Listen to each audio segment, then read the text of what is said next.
Welcome to Get It Done Entrepreneurs, where we talk with founders of companies who bet on themselves and won. My name is Rich LeBrun, and I am the founder and CEO of LeBrun Advisory Group. You can find us at rlebrun.com. Our mission is to help our clients build wealth through business ownership. Stick around to the end of the show and we'll reveal how you can be our next guest. Our special guest today is Walt Brown. Walt is a founder and CEO and designated broker of Diversified Partners, LLC, which is a real estate brokerage and development company in Scottsdale, Arizona. Walt began his career in commercial real estate in California in 1990, where he focused on learning and understanding the real estate business while creating valuable relationships through his positions at various companies. In 1996, he founded Diversified Partners as a full-service commercial real estate brokerage company. Over the years, Walt's passions, transparency, executive oversight, and big picture mentality have contributed to Diversified Partners, evolving into one of the leading development and brokerage firms in Arizona. Walt's significant experience in all aspects of commercial real estate has led to a wide range of success. He has leased, sold, or developed more than 5,000 commercial properties and more than 12 million square feet of retail properties throughout the country. In addition to his successful professional career, Walt is a devoted father of two sons, Wally III and Cooper James, and family is his number one priority, and he makes sure to set aside time for his sons as well as his brothers and sisters. These strong family values are embedded in all facets of Diversified's business. With all that said, welcome, Walt. Thank you, Rich, and thank you for having me. Yeah, well, welcome. And I could go on about your bio. You have a phenomenal background, but we're going to let you tell that story. And let's kind of start there, Walt. You know, our listeners want to know back, I think it was 1996, right, that you started Diversified Partners. What was it? What tipped you? What caused you to start the business? Okay, what was that thought process around it? Was it fear? Was it excitement? Was it everything above? Did you have naysayers around you? Did you have people encourage you? But ultimately, you jumped in. We call it you went to that tipping point and you went all in. So tell us the story. We'd love to hear it. Well, Rich, fear is definitely a word that that hits you, and we all have a fear of failure. Here's what happened. I had felt that I had built a business model and I was working for someone else, a very dear friend of mine, great guy. And I went to him and I said, hey, I know the business model and I really want you to help increase my splits because I've run the math and I think that you're going to make a lot more than you really should. And I want it to be fair to both sides. And I said, Randy, I think you're going to make X and I think you should make Y because you don't do anything because I do it all myself. And when I first started to work for Randy, I said, Randy, I got one demand. He said, what's that? I said, I need 2 phones. He said, 2 phones. I said, yeah, I need 2 phones at my desk. He said, why? I said, well, that way I could be on one phone with one client and another phone with the other client at the same time.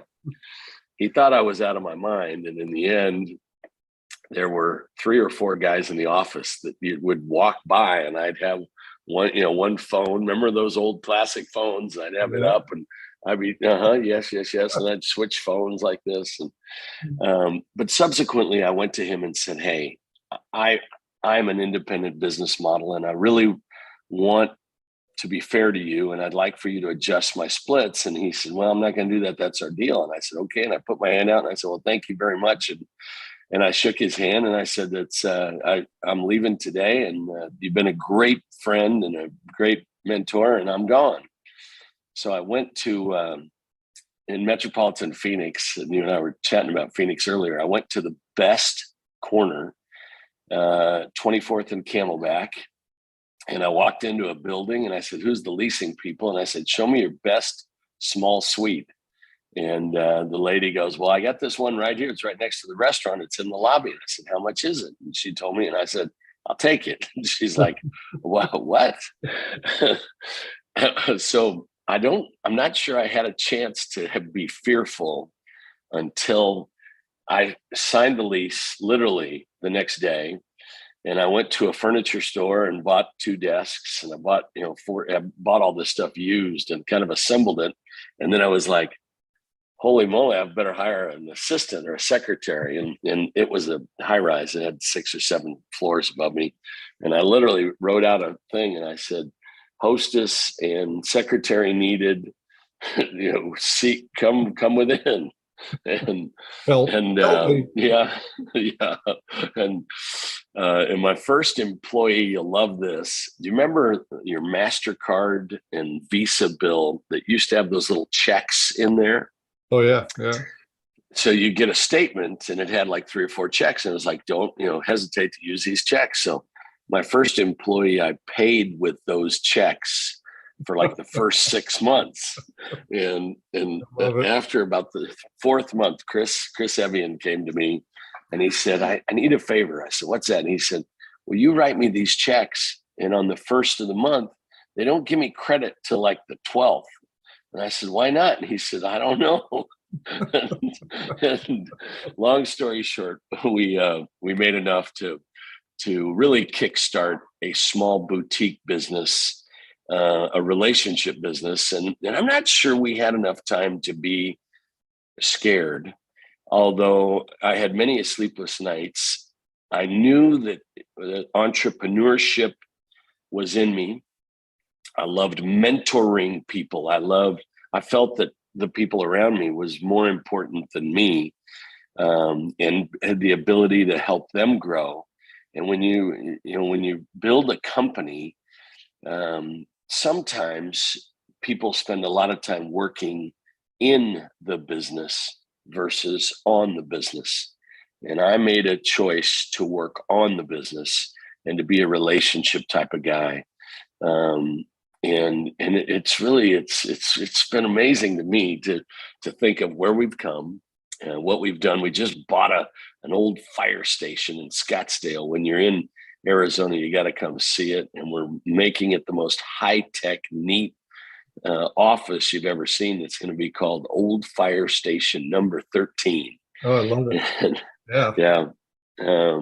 But fear was definitely there. What I found myself doing was working harder than I've ever worked before to start. Mm-hmm. Luckily at that time I didn't have children. I wasn't married. I was married to really building a foundation, and I wanted to change the path of my family. My family, I'm the youngest of 5 kids. And I went to my oldest brother and said, when I got in the real estate business, I went to my brother and said, I want to be in the real estate business. I figured out what I love. I know what I want to do. And he said, good, I'm going to pay for your real estate school. And that way you'll owe me one. And he did. And he, you've been paying ever since. I have. And I think if he was on this call, he'd say it was the best investment I ever made. That's fantastic. Okay, let's look back though. Let's go backwards. And if you had a chance to do anything different, is there any decision you would have made differently, knowing what you know today? Oh God, I would have.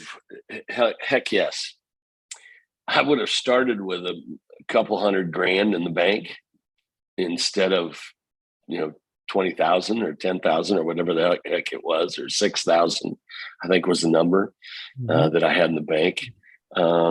I think I would have gone to work for a bigger company for a year or so first to see the structure and the way they have, because I was a cowboy. I mean, I was like, well, let's open a company. That's, if I got a space and a sign and a phone, I'm in business. But you know what? It made me and the couple of guys that I had and gals that worked for me, it made us nimble, and we performed. I mean, it was the cutest thing in the world. I mean, we'd sit down the young kids of today, like my son, he'd laugh at me. I pull out my yellow notepad with the lines on it, and I make my list every morning. And then I cross it. I take yesterday's sheet, and I cross all that off, and I go, okay, there's my list of what I got to do today. And my son's like, yeah, just talking to your phone, Dad. It'll remind you all day long of what you need to do. But more, I think a little more capitalized would have helped.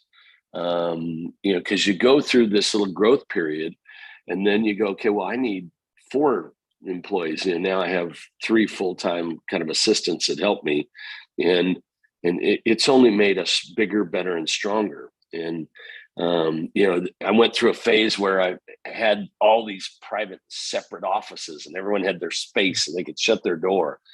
And now we have this big open work environment. And when I'm speaking to somebody in the office and I make a promise, for instance, if I was on the phone with you and you owned a company that needed 50 new stores next year, we would go, I'd say to you, Rich, okay, so we're gonna commit to get you 10 stores in Phoenix and 5 stores in Tucson and 20 stores in Vegas. I don't ever have to say it again. They're literally hearing me and helping me to become more efficient and spreading that amongst the people in the company. And that stuff is cool. I mean, you kind of go through those phases. And, I remember us going, oh, and you got to have private offices, you got to be able to do your thing. Mm-hmm. Now it's like, let's go. Let's, let everybody hear everything and let's grow as a team. Yeah, I love those stories when you start out, obviously you're more hungry when you don't have 200,000 in the bank and you have less than that. But those are some of the great stories, right? Because you're just figuring it out. It's in formulation. You get people around you. And yeah, I think those are some of the better stories in business. And I love hearing those early on days. Okay, just the opposite, though. You did some things right. You're very successful today. Is there any key decision that was pivotal that helped you, move you towards better success? Yeah, it's asking for business. It's being transparent. When I was new to the business, I used to say to them, I'm brand new. I don't know a darn thing. And I'm the hardest working guy in America. I remember saying that to head of real estate for Converse tennis shoes and Loman's and some other. I remember cold calling Home Depot and saying, my name is Walt Brown Jr. and I'm going to help you grow. I remember getting on my knee in a 3-piece suit and looking the head of real estate for Walmart in the eye and saying, give me one chance to do a deal with you. And his quote was, I'm going to get fired because you're not going to perform. And I said, I won't ever let you down. Every time I see that same individual, and we've done millions of square feet of new Walmart transactions, he just smiles and he goes, I will never forget you on one knee begging for one shot. But asking for business, asking for relationships. People need help doing things and want the help. If you are efficient, you're honest, you're respectful, you're hardworking, and you're committed to what you do, and especially if you love what you do, because I love what I do. I've never worked a day in my life, but people love that around them. And if people can count on you, you can't be afraid to ask for business. And everybody needs to grow, and we all have time management issues because our family is important, our health is important.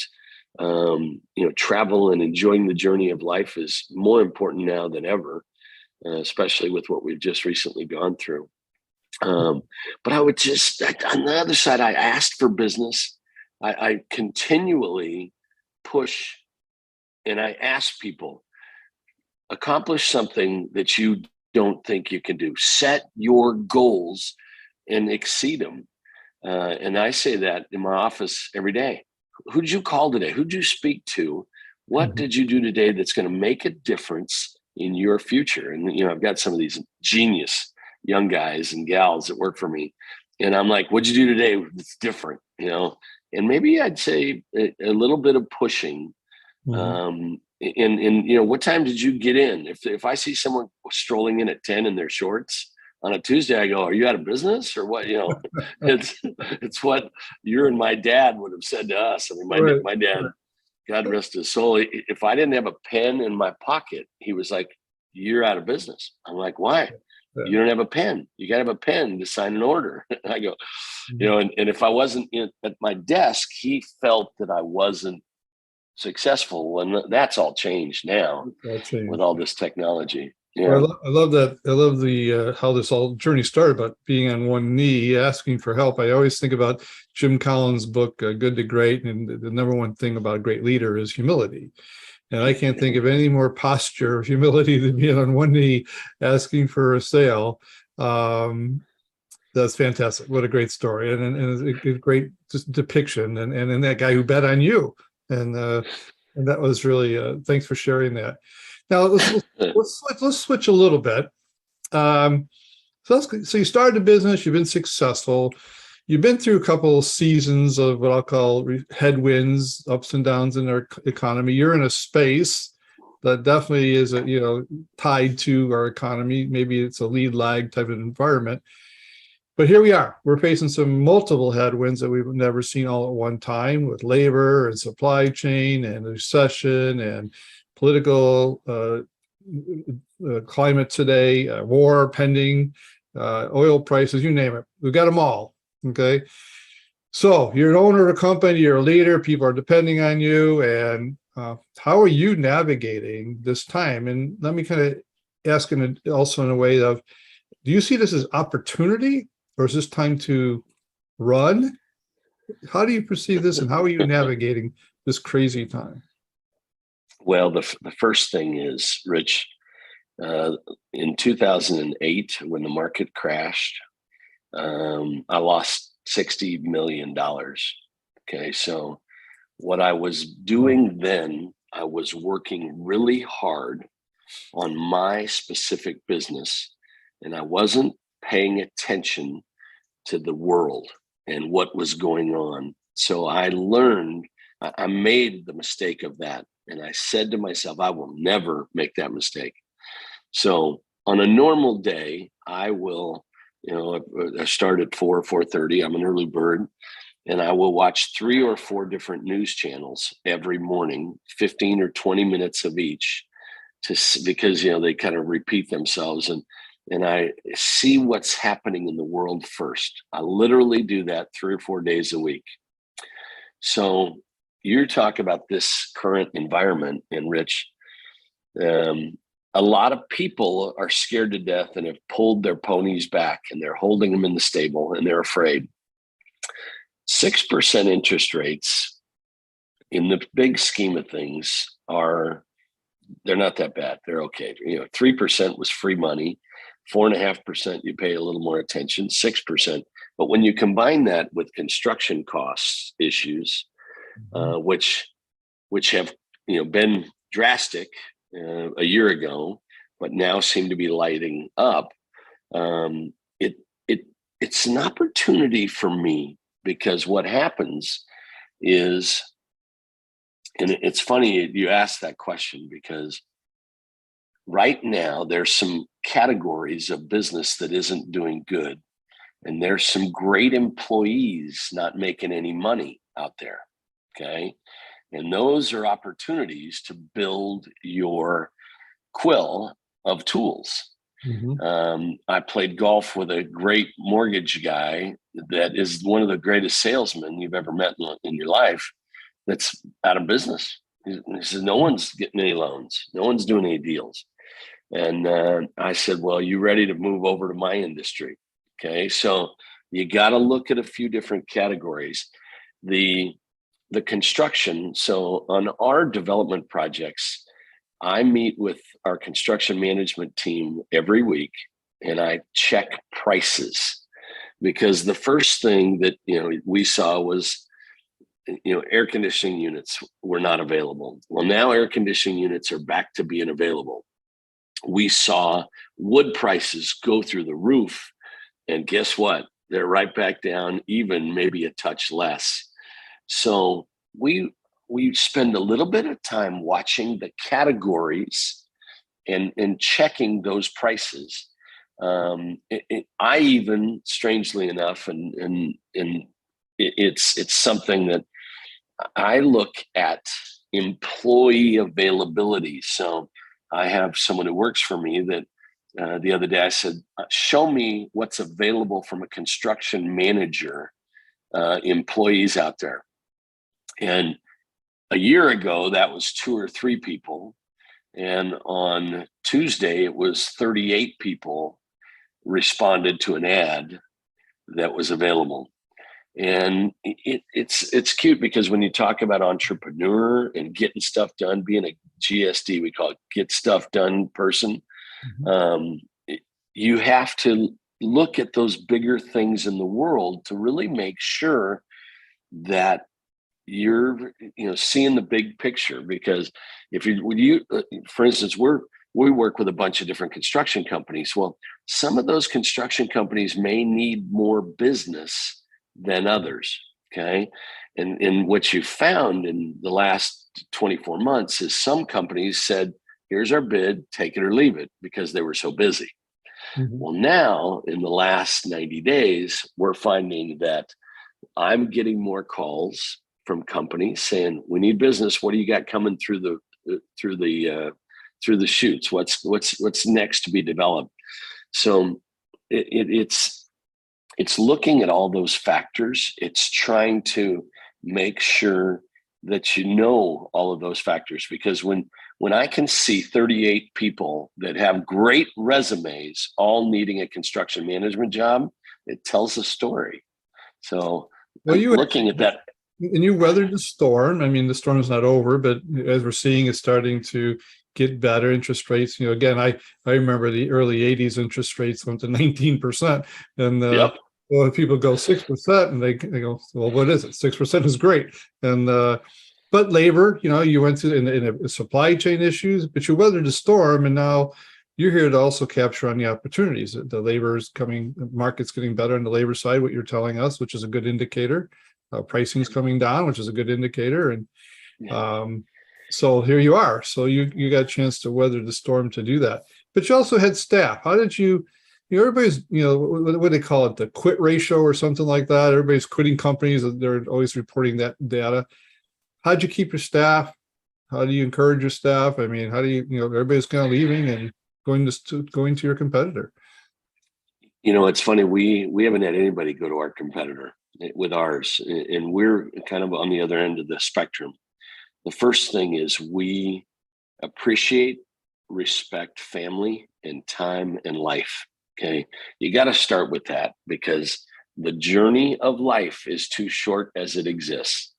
And it's funny. I was telling Ruth last night, and my headstone's going to say, I am really pissed off because I'm still not here. Okay. That's because I want to be here. I don't want to go anywhere. I kind of like it here. Yeah. and it's important for me to do that, but creating an environment and then you've got to find the ability to reward people, both with time, with flexibility, and with compensation.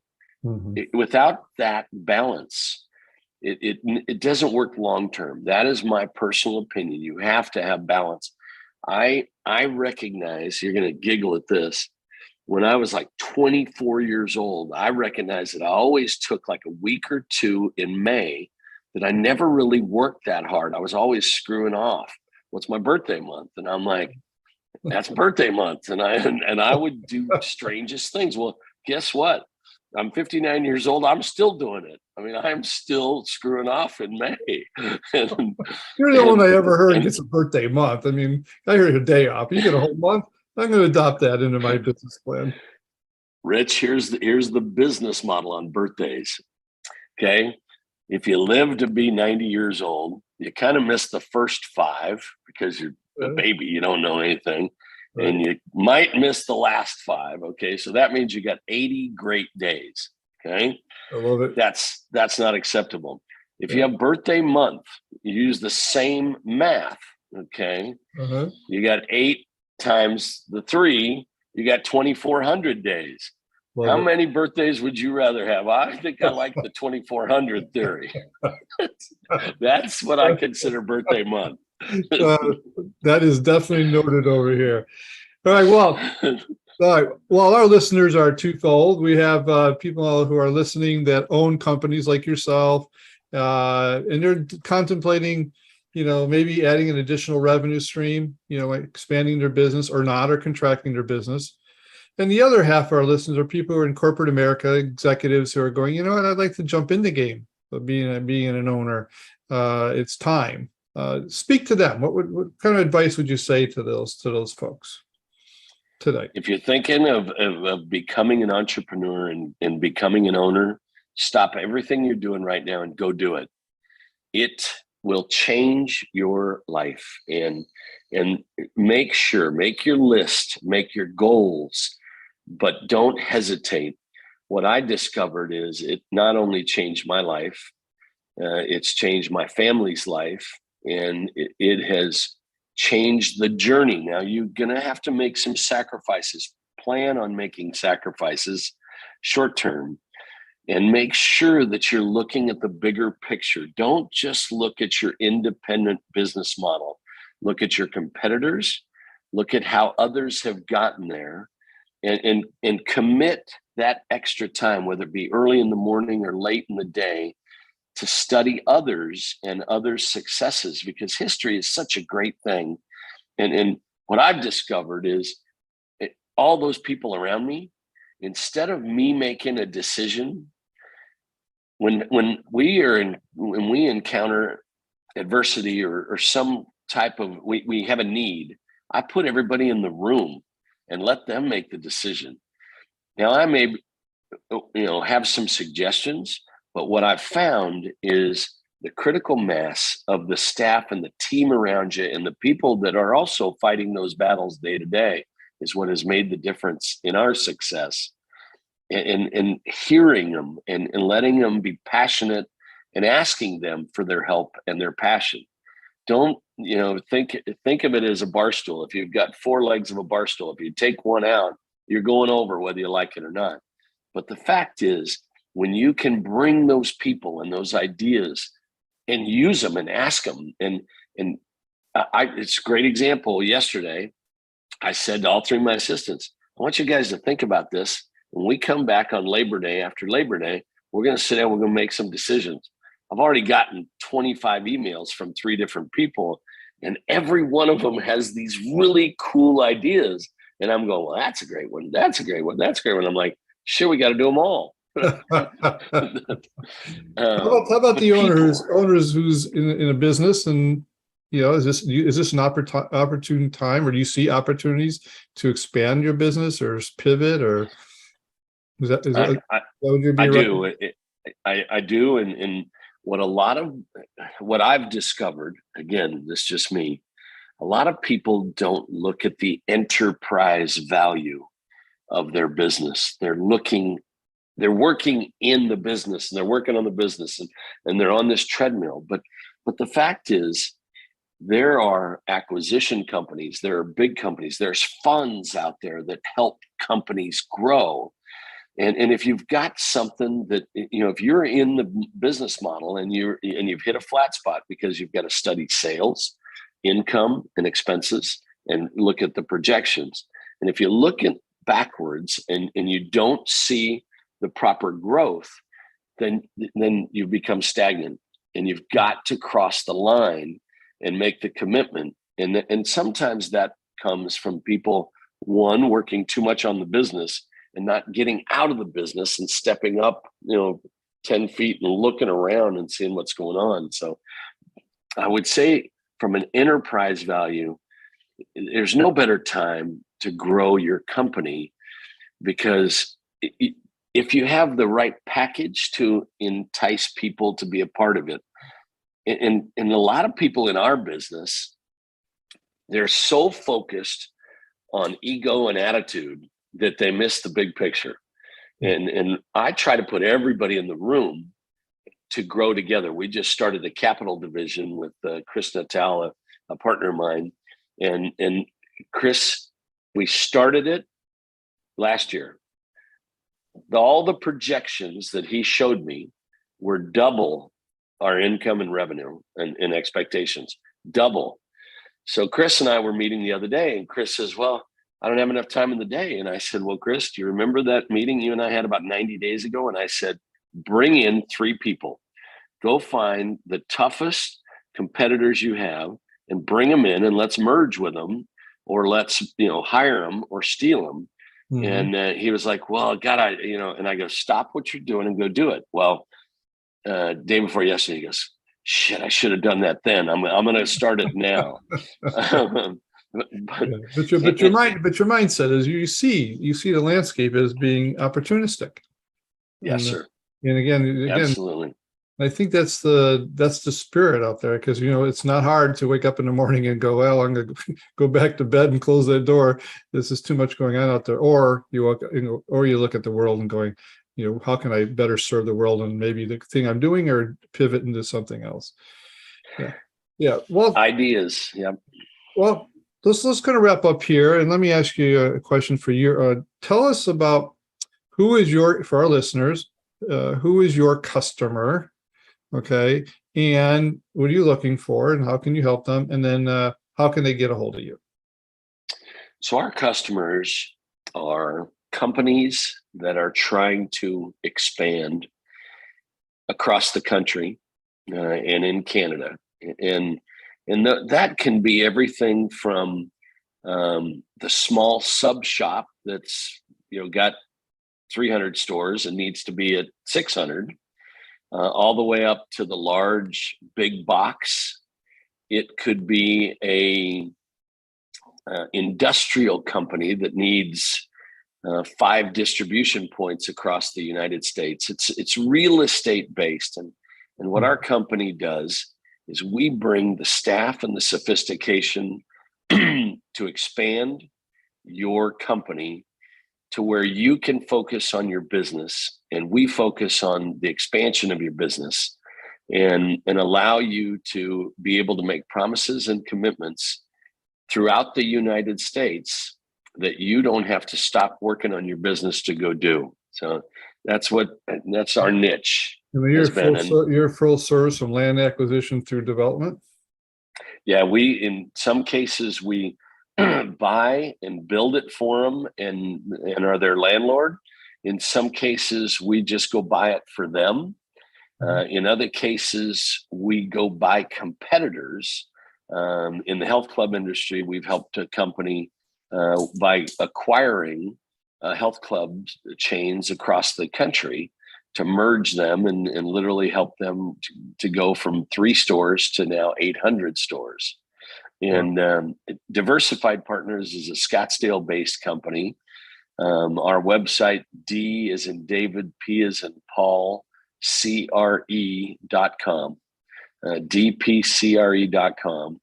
We're easily found, and we've been very successful at long-term relationships. I'd say that's what we're best at. And by the way, if you're starting a business, that's what you need to be good at. Make your list, make your to-do list, set your goals, and be great at long-term relationships, and don't let anybody down.